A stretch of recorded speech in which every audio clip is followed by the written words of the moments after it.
Hello दोस्तों, आज शाम 6 बजे साइंस ऑब्जेक्टिव क्वेश्चन का लाइव क्लास चलेगा। आप सभी छात्र शाम 6 बजे जरूर लाइव आइएगा। उससे पहले साइंस के इन 10 प्रश्नों का एक बार रिवीजन कर लीजिए और देखिए कि कितना प्रश्न आपको पहले से याद है। और अंत में कमेंट करके हमें ज़रूर बताना कि 10 प्रश्न में से आपको कितना पहले से याद था, जरूर हमें कमेंट करके बताइएगा, ठीक है। तो यहाँ पर पहला नंबर प्रश्न है कि किसी पारदर्शी माध्यम में प्रकाश किरणें गमन करती है। अगर आपको प्रकाश का परिभाषा याद होगा, प्रकाश क्या है, तो आप इसका आंसर फटाक से बता देंगे, ठीक है। तो एक्चुअली में इसका आंसर ए नंबर ही होगा, सीधी रेखा में गमन करती है, ठीक है। प्रकाश की किरणें हमेशा सीधी रेखा में गमन करती है। 2 नंबर प्रश्न है कि निर्वात में प्रकाश की चाल है, तो निर्वात में प्रकाश की चाल 3 × 10⁸ मीटर पर सेकंड होती है, ठीक है। मीटर पर सेकंड में होती है, ठीक है। लेकिन आपको यहाँ पर बी सी डी तीनों ऑप्शन में 3 × 10⁸ मीटर दिया है, लेकिन उसका मात्रक चेंज कर दिया गया है, ठीक है। तो आप लोग याद रखना मीटर पर सेकंड होती है, ठीक है। और क्या है, प्रकाश एक विद्युत चुंबकीय तरंग भी है, ठीक है। आप लोग याद कर लेना। अगला नंबर प्रश्न है 3 नंबर, किसी अवतल दर्पण की फोकस दूरी होती है, तो किसी अवतल दर्पण की फोकस दूरी ऋणात्मक होती है। और जब अवतल दर्पण की फोकस दूरी ऋणात्मक होगी तो लेंस की क्षमता भी ऋणात्मक ही होगी। उत्तल लेंस की क्षमता भी ऋणात्मक ही होगा, ठीक है। जैसा कि अगर उत्तल दर्पण की फोकस दूरी पूछे तो उसका क्या हो जाएगा, धनात्मक होगा और उसका क्षमता भी धनात्मक हो जाएगा। लेकिन अवतल दर्पण की फोकस दूरी है तो ऋणात्मक होगा, ठीक है। आंसर क्या होगा, आंसर आपका बी नंबर सही होगा, ठीक है। अगला प्रश्न देखिए, अगला प्रश्न है 4 नंबर, किसी उत्तल दर्पण की फोकस दूरी होती है, तो यहाँ पर तो आ ही गया क्वेश्चन 4 नंबर कि उत्तल दर्पण की फोकस दूरी क्या होगा, धनात्मक होगा, ठीक है।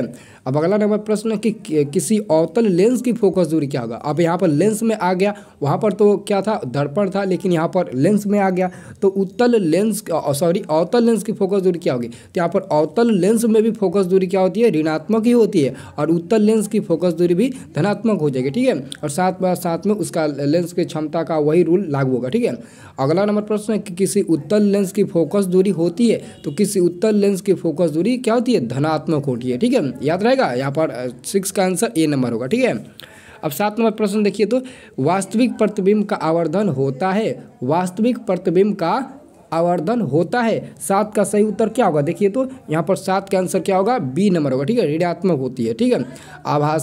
यहाँ पर क्या होगा, यहाँ पर बी नंबर होगा, ठीक है। 7 का आंसर क्या होगा, 7 का आंसर बी नंबर होगा और ऋणात्मक होती है। वास्तविक प्रतिबिंब का आवर्धन ऋणात्मक होती है, 7 का सही उत्तर बी नंबर होगा। 8 नंबर प्रश्न की आभासी एवं सीधा प्रतिबिंब का आवर्धन होता है। आभासी एवं सीधा प्रतिबिंब का आवर्धन क्या होता है, तो याद रखना धनात्मक होता है, ठीक है। अगर वास्तविक का है तो ऋणात्मक होगा, आभासी का है तो धनात्मक होगा, ठीक है।